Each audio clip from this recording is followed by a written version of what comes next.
I really believe it should not be this hard to have a job and send your kids to Durham Public School. Some parents in the Durham public school system could soon find themselves scrambling to find after-school care for their children after the district announces its popular aftercare program is going to be chosen by lottery. Grab your jacket and your umbrella. Our next chance for rain may impact your weekend, the newest timeline for chilly showers. Then everybody knows leap year happens once every 4 years. New at 7, we're going to go in depth on the traditions, superstitions, and a couple of facts that may surprise you. We'll start with the promise that was made earlier of this cool down, and here it is. It's arrived after that cold front pushed through. Up next, another round of rain on the way. Thanks for joining us. I'm Dan Haggerty. And I'm Ashley Rope. The rain will be back tomorrow. It likely won't be wet until the evening commute. Those showers could stick around until early Saturday. Meteorologist Mike Mays in the WRAL Severe Weather Center. Mike, how much rain do you think we're talking about here? Yeah, the way it's looking right now, Dan, between 1/4 of an inch to a 1/2 inch, and maybe that 1/2 inch more east of I-95, the way things are panning out right now.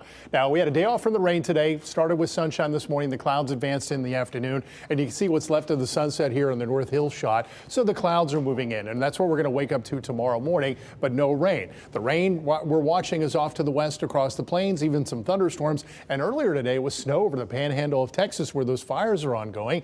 That system makes a beeline to the east. Again, we wake up to cloud cover in the morning without rain. That rain really won't get here until later in the afternoon, and when it starts to move in, the air is going to be so dry that it may have a hard time reaching the ground. It will probably evaporate some before it gets here, maybe not reaching the ground until we get into the evening hours. And then we're looking at a 100% chance of rain Friday night. You can see the coverage there. Down east of the coast is probably where the heaviest rain will occur. And then if all goes well, we'll have a little bit of rain in the morning on Saturday, and then perhaps the rest of the weekend ending up being dry. But there's a lot of cloud cover to come through, so we'll probably end up being overcast. Now, coming up less than 15 minutes, I'll have a town-by-town look at Futurecast along with rain and temperatures. Dan? All right, we'll talk to you then. Thanks, Mike. I'm Matt Tallhelm in the WRAL Live Center. We are watching the U.S. Senate live right now. Senators are debating a short-term funding bill that would keep the federal government open, avoiding that partial government shutdown we've been telling you about. Right now, those senators are beginning that debate. The U.S. House passed that 320 to 99 earlier today. It will keep the federal government running at least for another week and 2 weeks to give them some time to come and look at some of these other long-term fundings. But the U.S. Department of Transportation, energy, those kind of things will stay open. As long as the Senate votes on that, then it heads over to the White House for President Biden to sign and keep the government opening for a little bit longer. All right, keep us updated, Matt. Thank you. So some Durham parents, they may soon have to scramble a bit for after-school childcare. That's because the district says registration for its popular and affordable programs will become a lottery system. WRAL Shelley Jackson heard from parents who are a little worried about all this. This lottery system applies only to elementary school after-school programs. And of course, working parents will be hit the hardest. They are frustrated, especially with this coming so soon after many school days were canceled during that Durham pay dispute. We can't have a strong community and a strong workforce if our ability to take care of children after 2:15 is so anemic. This isn't the first issue Durham Public Schools has had with the district's aftercare program. Last May, more than 300 elementary school students were on a wait list to get in. And in 2022, more than 700 students were waitlisted because the district needed to fill dozens of positions. Wednesday, the district emailed parents saying, "We are excited to share that due to continued high demand for our elementary after-school programs, we will launch a new lottery system for our elementary programs only." Durham aftercare going to a lottery, to me, feels like the white flag of surrender, of actually fixing the problem that has been going on for years now. DPS after-school programs run from 2:15 until 6 p.m. and start at $205 for 20 days. The district says there are two factors at play here: staffing and an increased demand. Right now, there are 1,647 slots in the elementary aftercare program, 15 staff vacancies, and 280 students on the wait list. Catherine Goldstein has an 8-year-old at Moorhead Montessori. Both Goldstein and her husband work, and they rely on the program. If our oldest son doesn't get in, this will cause stress. He will probably be upset. He can't be with his friends. It will cause uncertainty. Implementing this lottery comes just weeks after several school days were canceled due to a pay dispute in the school district. I really believe it should not be this hard to have a job and send your kids to Durham Public School. Shelley Jackson, WRAL News, Durham. Court has wrapped up for the week in the case involving the death row inmate appealing his conviction. 37-year-old Hassan Bakote's defense team is arguing racial bias was a factor in his conviction and sentencing in 2009. A UNC statistics professor was cross-examined this morning. Dr. Richard Smith was asked further about his analysis of data examining the racial makeup of juries compared to the sentence imposed. Court recessed for the day before noon. The hearing will resume Monday. President Biden and former President Trump both visited the southern border today. While they were discussing immigration around the same time, they weren't exactly doing it in the same place. Biden in Brownsville, Trump in Eagle Pass. The two men hundreds of miles apart physically and oftentimes politically. 3 years ago, we had the most secure border in history. Brandon was saying it. The general was saying it. We had the most secure border, and people weren't coming because they knew they weren't going to get in. Instead of telling members of Congress to block this legislation, join me, or I'll join you in telling the Congress to pass this bipartisan border security bill. Former President Donald Trump has put border security at the forefront of his campaign. He's told union workers in Michigan that immigrants are coming to take their jobs. Paul Spey checks that claim for PolitiFact. What's the biggest threat to unions in the U.S.? Well, former President Trump says it's immigrants who are crossing the border. Here's what he told auto workers at a rally in Michigan. And I will tell you, the biggest threat to your unions is millions of people coming across the border, because you're not going to have your jobs anymore. Is that right? Well, broadly speaking, there is a correlation between an increase in immigration and a decline in union jobs, as you can see here. But that does not mean that immigrants are taking union jobs. It means immigration is just one economic factor that can affect the strength of unions. Union membership has been declining for years now, and many of the jobs have been lost to automation. And economists told us immigrants are less likely to join unions or even qualify for union jobs than native-born workers. Experts say language barriers, employer intimidation, and U.S. court decisions are all big obstacles for them getting these union jobs. And that's why the Truth-O-Meter rates Trump's claim mostly false. Now, this is a complicated issue. Read more about it at WRAL.com. And our PolitiFact team checks comments by Republicans, Democrats, officials at every level of government. They have done fact checks on President Biden's claims about the border as well. To find them, go to the PolitiFact section on WRAL.com. All students and staff are safe after a Johnston County charter school briefly went on lockdown. Sky 5 was over Neuse Charter School in Smithfield this afternoon. The school superintendent telling WRAL police were in that area to investigate a nearby shooting. One parent told us that the explanation was not really included in the alert that the school sent out to the parents. WRAL has contacted Smithfield police to find out a bit more about what prompted this lockdown. With eyes across the nation on campus safety after the murder of someone on campus of the University of Georgia, we are taking a closer look now at university security locally. Safe Walk is a buddy system at UNC Chapel Hill run entirely by students. This allows students or staff to request a walk home with an employee 5 nights a week between 10 p.m. and 2 a.m. The program's manager, Nick Chappelle, tells WRAL students love it. We get all kinds of positive comments all the time. A lot of times it's people that don't even use the service that just comment on like, oh, that's so cool. Like, I'm glad that this is a thing. Chappelle says the program is often busiest during finals. You imagine a lot of people up late studying, and when students first arrive on campus in the fall. And students who work for the service now carry radios with a direct line to the UNC Police 911 Center. Tomorrow is a big day for North Carolina's push to legalize mobile sports betting. You can register your account on the major apps starting tomorrow at noon. This afternoon, we learned these sports betting operators will be the ones accepting bets in our state. You probably heard of quite a few of them. FanDuel, DraftKings, ESPN Bet, Fanatics, BetMGM, Bet365, Underdog, and as of just about an hour ago, Caesars Sportsbook all received their licenses from the Lottery Commission. The companies had to pay $1 million apiece just to apply. That'll just be a drop in the bucket once this gets all going. The companies will start taking bets on March 11th. I'm Matt Tallhelm in the WRAL Live Center. Just within the last few minutes, we learned from Raleigh police they've made an arrest in a Saturday morning murder. This is 18-year-old Elder Benegas Mencia. He has been arrested and charged with murder. I want to show you some video from this scene. WRAL had the breaking news tracker there. This was Saturday morning, just before 5 o'clock on Quail Hollow Drive. Police responded to that scene there. They found 23-year-old Jose Marquez Diaz with multiple gunshot wounds. He was taken to the hospital where he later died from his injuries. But once again, an 18-year-old man here now charged with that murder from Saturday's shooting. All right, Matt, thank you. Today feels a little extra. Yeah. That's because it kind of is, right? A little bonus day. So you probably know why leap year exists, but I'm betting you there's a lot you don't know about it. Up next, we have a little fun. We're going to go in depth. It's a lighter story to find some of the little known facts about leap year. Then, after 60 years with no championships, a Raleigh area school gets 2 in one tournament. Why the wins are particularly special for the coach.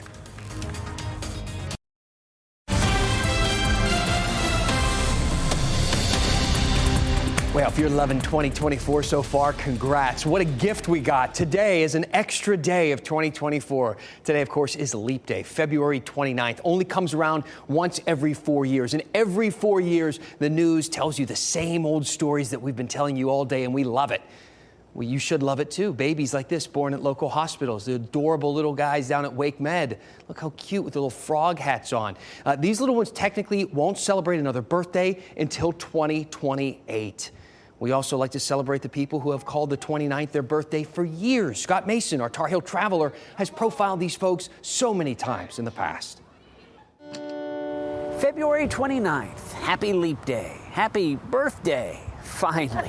Happy birthday. Happy birthday. It's their birthday, all 3 of them, all born the same year, 1948, on the same day. February 29th. It's a wonderful thing. They are 16 years old. And that's my story. I'm sticking to it. Coach Hunter is only 13 years old. 13? I'll be a teenager! Yeah, I know it's a bit of a leap. Woo! Coach Hunter was born on Leap Day in a leap year. That's the catch. Somebody's got to be born on that day. It's true. Lots of people have been born on that day. We actually found another Leap Day story in the WRAL archives that got our attention. Y2K was a leap year. You might not remember that. You probably remember the pandemonium about what was going to happen when the computers hit the new millennium and all the numbers rolled back to zero, that sort of thing. Well, once January 2nd came and all that hysteria died down, the concerns did resurface a bit on Leap Day. Any ignoramus knows leap year comes every 4 years, and anyone who's looked at a calendar knows Tuesday is leap day. But some computers may get it wrong and register Tuesday as March 1st and screw up invoices, bank statements, automatic payments, and paychecks. It might come up in calculating interest payments that are due or need to be paid. Hey, pal, who are you calling an ignoramus? It makes a lot of sense why we have Leap Day, though. A quick recap, in case you haven't heard this 5,000 times today already. The Earth actually takes just over 365 days to revolve all the way around the sun. If you add up all those extra hours, and every 4 years you add those all up, it equals an extra day. Meaning if we didn't have a Leap Day, the seasons would shift. The first day of spring would move into January. Summer would move into May. Utter hysteria, total chaos, and so on, etc.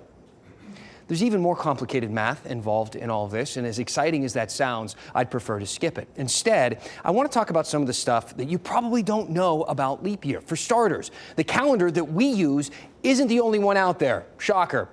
The sun, we revolve on the sun. It doesn't revolve around this calendar. Whatever, you get my point. The Gregorian calendar, it started in 1582. The Pope Gregory the 13th. Okay, before that, most of civilization used the Julian calendar, named for Julius Caesar in 45 BC. There were 2 key reasons that we moved to the Gregorian calendar, and that was Easter and the leap year. See, the Julian calendar didn't quite get that math right on the whole 365 days and then some.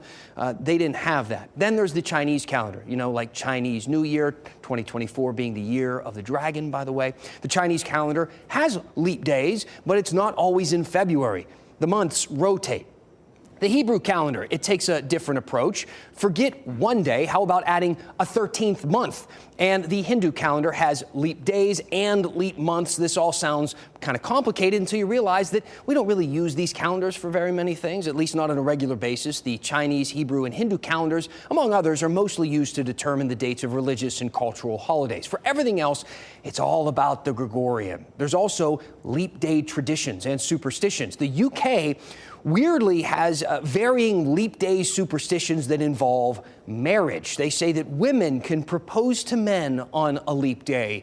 But in Ireland, if the man refuses, the woman must give him a gift. And in Scotland, there is a dress code. They say women should wear a red petticoat when proposing on leap day. And in Denmark, a man has to give a woman 12 pairs of gloves for her ringless fingers if he refuses her proposal. At this point, you should be reminded how weird humans are. In parts of Germany, women spend leap day decorating birch trees with colorful ribbons. It's actually a yearly tradition for men to put those ribbons on trees on the eve of May 1st. Women reciprocate every 4 years on leap day. In France, there's a special newspaper, comes out every 4 years. It's called Le Bougie d'Espoir. Did I pronounce that correctly? Probably not. Was that right? Okay. Well, it translates to sapper's candle. Can't even pronounce candle. Here's today's issue. The paper makes some jokes about the last 4 years, often with terrible puns and politically incorrect commentary. Like in depth, right? Their tradition started in 1980, and the paper sells tens of thousands of copies every leap year. So there you have it. I'm out of breath. Leap day is more than just babies and math problems. People find any old excuse to create a tradition and superstition. So what better time to do it than the elusive day in February, the 29th? Did you learn something? Did you care? We had some fun putting it together. That's half the battle. Let me know what else you want to talk about, what you'd like us to research and discuss. Email dan@WRAL.com. How was my French, guys? It was okay. You get an A for effort. Yes, A for effort. Okay. Tune in to WRAL at 7 for the fun facts you never wanted to know, but now you're happy you do know. You're forced to hear. Yeah. So what did you do with your leap day besides coming to work? I went for an hour-long walk at Hemlock Bluffs, one of my favorite places to be. Place. And it was once you got walking, it was a little brisk. Yeah. Once you got moving, then it was perfect. Yeah. You could do it again tomorrow morning, but tomorrow afternoon it'll be raining. Okay. Yeah. And I don't want you to think it's going to be a washout weekend. Some folks on Facebook are saying, oh, no, not another wet weekend. It is not going to be a wet weekend. I'll explain coming up. So 53 was our high today out at RDU. 59 is the normal. So winter made a comeback today. It's going to feel like winter again tomorrow with highs again in the 50s. And you look at the WRAL Live Cam Network, no wet roads like we had last evening. Durham, you guys are looking great. Chapel Hill, fine as well. And we have you covered in Fayetteville with the WRAL Fayetteville newsroom located on Hay Street. But it has cooled down quickly. It's mostly cloudy out at RDU. 45 right now, 44 Southern Pines, 39 at Roxborough, 42 Goldsboro, 46 right now in Clinton. And hour by hour as we go through the evening, if you're heading out for a dog walk, it'll be a chilly one, but not a wet one. By midnight, we're at 39, and tomorrow morning, mostly cloudy. We'll start our day at 37. We started this morning at 38. So it'll feel similar, although we're not going to have the wind. So we're not going to be talking about a wind chill. So there's our next system. I pointed it out at the top of the newscast. All that cloud cover is streaming our way, but this really won't get here until later on tomorrow afternoon, but it will be another cool day. When you step out in the morning, partly to mostly cloudy skies, those clouds will thicken up pretty good. Low temperatures anywhere from 32 at South Hill at this point, 43 at Southern Pines, 44 in Fayetteville. And notice at the bus stop in the morning, it will be dry. When you head out to work in the morning, it will be dry, but you may just want to have the rain gear in hand and make sure the kids have something too, because on their way home from school, there could be some sprinkles or light rain, especially in the sandhills. You'll see that coming up in a moment, but by lunchtime tomorrow, it's still dry. If you're heading out to lunch on a Friday afternoon or getting off work early, it will be dry at this point. We're expecting 54 at lunchtime, 53 at South Hill, 56 in Fayetteville, and then here comes the rain. Now, the air is going to be very dry, so some of this may evaporate on its way down, may just end up being sprinkles at the onset, and as the atmosphere becomes gradually more saturated, it will reach the ground. 6 o'clock tomorrow evening, spotty areas of rain, really starting to fill in more in the evening when you're heading out to dinner, and that that's when we should see temperatures fall back into the 40s. 9 o'clock, 48 in Raleigh, 51 Fayetteville, 48 in South Hill. And this rain will likely last very early in the morning on Saturday and then move out and maybe just drizzle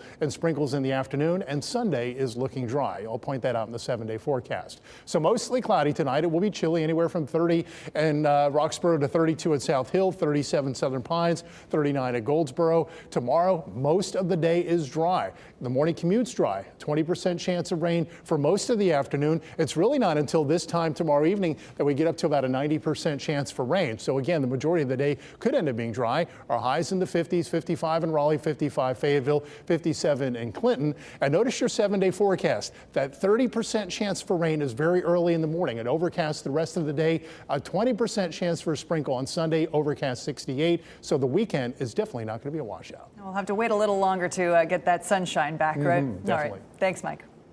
A 60-year championship drought comes to an end for one Raleigh school. Up next, how this basketball coach ended his career on a seriously high note. Today, law enforcement agencies celebrated the retirement of 2 Wake County Sheriff's Sergeants. Sergeant William Dickerson joined the department in 1995. Sergeant Roy Woodleaf joined in 2004. Both received standing ovations and praise from current and past Wake County sheriffs. It was an especially emotional experience for Woodleaf, who is retiring early due to ALS. He told everyone he loved them, and those who spoke said the same. It will be a memorable year for Our Lady of Lourdes School in Raleigh. The school hasn't won a championship in any sport since the year 1962, but this year, they sent both the girls and boys basketball teams to the Shamrock Tournament in Charlotte, and both teams won titles. Wow. Much of the credit going to their coach, Lance Anthony, a retired Wake County Sheriff's deputy and Longleaf Pine Award winner. And I think over the last 10, 12 years, we've had kids go on to play college basketball, soccer, lacrosse. We have one that plays Division I ice hockey. Anthony says he is retiring after this season to enjoy more time with his family. Congratulations. Going out on top. Thanks for joining us tonight here on WRAL News. We'll see you back here at 10 on Fox 50 and 11 on WRAL. Keep watching WRAL News over the air Channel 34 and Spectrum Channel 1257.